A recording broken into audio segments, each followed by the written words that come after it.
కొన్ని నెలల కింద సర్పంచ్ ఎలక్షన్లు అయినాయి తెలంగాణ. నేను ఢిల్లీలో ఉన్న పార్లమెంట్ నడుస్తా ఉండే, నేను ఏం పట్టించుకోలే. అది పార్టీల మీద కొట్లాడేది కాదు, టికెట్లు ఇచ్చింది లేదు, పార్టీ సింబల్ తోటి పని లేదు. కాబట్టి గెలిచినాక తెలంగాణలో ఆడొక్కడు ఈడొక్కడు, నేను ఎక్క గెలిచినా నేను తక్కువ గెలిచినా అని మాట్లాడుకుంటా ఉన్నారు. నా లెక్క ప్రకారం అయితే పార్టీలకు సంబంధం లేని ఎలక్షన్. ఇక సరే వాళ్ళందరూ వాళ్ళలో మాట్లాడుకుంటున్నారని నేనేం చేసిన, మా గంగన్నకి దినేష్ భాయ్ చెప్పిన, Bharatiya Janata Party membership official membership ఊళ్ళోకి ఉన్న తీయండి, వాళ్ళు మనోళ్ళు, మన ఐడియాలజీ మీద గెలిచిన వాళ్ళు, వాళ్ళకి సన్మానం చేసుకుందామని చెప్పారు. అట్లా చేస్తే 96 మంది మన పార్లమెంట్ వెళ్ళిండు, వాళ్ళందరికీ కూడా సన్మానం చేసి. నేను నెంబర్ 1 నెంబర్ 2 నిజామాబాద్ పార్లమెంట్ అనలే, ఎందుకంటే వేరే పార్లమెంట్ వాళ్ళు ఎవరెవరు కలుపుకున్నారో నాకు తెలియదు. ఆ రోజు చెప్పిన, మీరు సర్పంచ్లు అయినరు, మీ గ్రామాలకి మీరే ముఖ్యమంత్రులు, ఈ ఎలక్షన్లు మీరు ఇండివిజువల్ గా గెలిచిండ్రు, మీ అందరికీ అభినందనలు తెలియజేసినాము, నాకు పర్సనల్ గా నాకు ఏం సంబంధం లేదని కూడా చెప్పిన కుల్లా. ఇలా ఆనాడే కూడా ఇది ఇంకోటి చెప్పిన, రేపు మున్సిపల్ ఎలక్షన్లు వస్తాయి, ఎంపీటీసీ జెడ్పీటీసీలు వస్తాయి, అప్పుడు పార్టీ టికెట్లు ఇస్తాం కదా, అప్పుడు నిజామాబాద్ సత్తా ఏదో చూపిస్తాం బీజేపీ. ఇవాళ మున్సిపల్ ఎలక్షన్లు వచ్చినాయి, రాష్ట్ర వ్యాప్తంగా టికెట్లు ఇచ్చిండ్రు, పార్టీ టికెట్లు ఇచ్చింది, సింబల్ మీద కొట్లాడినాము. తెలంగాణ మొత్తంలో అత్యధిక కార్పొరేటర్లు కౌన్సిలర్లు గెలిచిన నియోజకవర్గం నిజామాబాద్ పార్లమెంట్ నియోజకవర్గం. సో ఇవాళ పైన కూర్చున్న అందరూ సోదర సోదరి వాళ్ళందరికీ, గెలిచిన వాళ్ళందరికీ కూడా అభినందనలు తెలియజేస్తా ఉన్నా, హార్ట్ఫెల్ట్ కంగ్రాచులేషన్స్. సో ఇవాళ మున్సిపల్ ఎలక్షన్లలో తెలంగాణ మొత్తంలో నెంబర్ 1 గా నిజామాబాద్ పార్లమెంట్ నియోజకవర్గం నిలబడింది. వాళ్ళందరి ఫెలిసిటేషన్ ప్రోగ్రామ్ కి తెలంగాణ వ్యాప్తంగా నెంబర్ 1 హుందాగా ఉండే నాయకుడు ఈటెల రాజేందర్ గారిని మనము చీఫ్ గెస్ట్ గా పిలుచుకున్నాం. ఈటెల రాజేందర్ గారు బియాండ్ పార్టీ లైన్స్. ఓ టైంలో చూస్తుంటే మా నాయన ఉండే, ఆయనకి పార్టీలకు అతీతంగా ఆయనని ఇష్టపడుతుండే అందరు. ఆయన పిసిసి అధ్యక్షుడుగా ఉండి తెలంగాణ మూవ్మెంట్ లా టీఆర్ఎస్ తోటి అలయన్స్ చేసుకున్నప్పటికీ ఆంధ్ర వాళ్ళు ఇష్టపడుతుండే ఆయన. ఆంధ్ర వాళ్ళకి మనసు నొప్పియకుండా తెలంగాణ వాదానికి రాజకీయం చేసిండు ఆయన.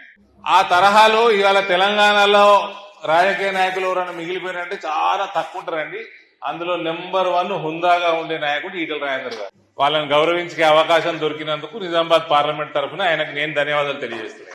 ఈటెల రాజేందర్ అన్నగారు నేను ఇందాక మాట్లాడుకుంటా ఉన్నాం, మన ఇద్దరం కలిసి తెలంగాణలో భారతీయ జనతా పార్టీని పవర్లకు చేసే బాధ్యత తీసుకుందామని మాట్లాడుకుంటాం. ఆయన 7 సార్లు ఎమ్మెల్యే, నేనైతే 7 సార్లు, నా లక్కీ నెంబర్ 7, కానీ 7 సార్లే కాలే నేను ఇప్పటికి.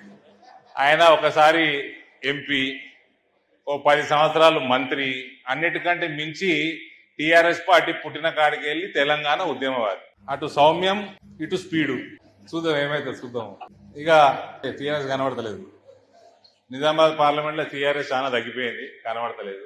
కాంగ్రెస్ వాళ్ళు, ఎంఐఎం వాళ్ళు, ఇంకా ఆడాడ ఇండిపెండెంట్లు, అసలు చాలా గమ్మత్తుండే నిజామాబాద్ పార్లమెంట్ లో.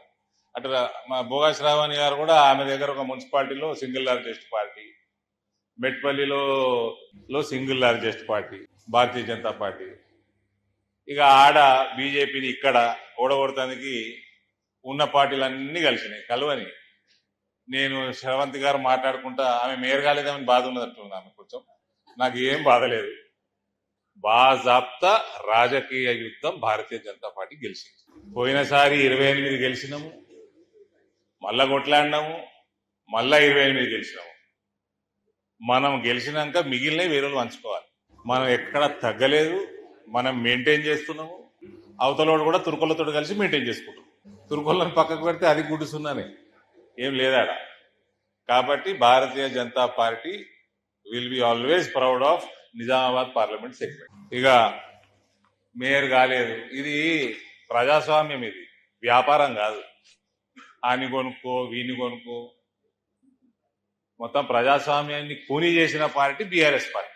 ఇందాక మేము మాట్లాడుకుంటా ఉన్నాము, బడ్జెట్ సెషన్ వస్తుంది పార్లమెంటు, ఎల్లుండి మేము పోతున్నాము, అసెంబ్లీ ఎన్నడని అడిగిన ధన్వాల్ భాయ్. 16 నుంచి 31 అంతే, 15 రోజులు. ఒకప్పుడు 2 నెలలు ఉంటుండే బడ్జెట్ సెషన్, మాన్సూన్ సెషన్ నెల ఉంటుండే, వింటర్ సెషన్ నెల ఉంటుండే అసెంబ్లీ. ఈ బీఆర్ఎస్ వచ్చినాక ఎవడు ప్రశ్నలు అడగద్దు, ఎవడు ప్రశ్నించొద్దల్లా అసెంబ్లీలో, ఎవరు పన్నెత్తి మాట అనొద్దు, అవతల వాళ్ళందరినీ ఖాళీ చేసేయండి, అసెంబ్లీ పెట్టొద్దు. అసెంబ్లీ పెట్టకుంటే ఇక మాటలే ఉండేవి. మొత్తం భ్రష్టు పట్టించిన పార్టీ అది బీఆర్ఎస్ పార్టీ. ఇలా వాళ్ళే భ్రష్టు పట్టిపోతున్నారు. అందుకని ఈడ హుందాగా బతుకుతాము, హుందాగా కొట్లాడతాము, సైనికుల లెక్క కొట్లాడతాము, బాధాప్తా గెలుస్తాము, మళ్ళా ప్రజాస్వామ్యబద్ధంగా ఉంటాం. వాపస్ తెలంగాణలో హుందాగా ఉండే రాజకీయాలు రావాలంటే అందరూ నిజామాబాద్ పార్లమెంట్ చూసి నేర్చుకోండి. అడ్డగోలు రాజకీయాలు కాదు ఇది, వ్యాపారాలు కాదు ఇది. ఇది ప్రజాస్వామ్యబద్ధంగా నడవాలి రాష్ట్రం. టీఆర్ఎస్ కేసీఆర్ అయితే నాశనం చేసిపోయిండో, రేవంత్ దాన్ని కూడా అతపాతాల్లో కొంత దొక్కుతున్నాడో ప్రజాస్వామ్యాన్ని. ఇవన్నీ బంద్ అయ్యి రేపు హుందాగా రాజకీయాలు చేసుకోవాలి ఇక్కడ. దానికి నాంది I'm proud of Indur people. Indur parliament segment దానికి నాంది. Revival of true democracy in Telangana. దానికి ఏమాత్రం బాధపడాల్సిన అవసరం లేదు. బ్రహ్మాండంగా పార్టీ జరుగుతుంది, బాధాప్తా గెలుస్తూనే ఉన్నాము. రేపు జెడ్పీటీసీ ఎంపీటీసీ ఎలక్షన్ లో కూడా నెంబర్ 1 గానే ఉంటాం రాష్ట్రంలో. ఇక ఇటలన్న నేను ఏదైతే ప్రభుత్వం గురించి మాట్లాడుకున్నామో, highest number of MLAs Nizamabad పార్లమెంట్కి వెళ్ళి వస్తాయి. మళ్ళా అది కూడా చెప్పేస్తుంది ఇవ్వాలని. కాబట్టి మన బాధ్యత మనం చేసుకుంటాం. ఇవాళ పైన కూర్చున్న 66 మంది సోదర సోదరిమణులందరికీ కూడా కంగ్రాచులేషన్స్ తెలియజేస్తూ, కంటెస్ట్ చేసి గెలవలేకపోయిన క్యాండిడేట్లందరికీ కూడా డబుల్ కంగ్రాచులేషన్స్ తెలియజేస్తా ఉన్నా. Failure is the stepping stone to success అన్నారు. మీ అందరూ భవిష్యత్తు.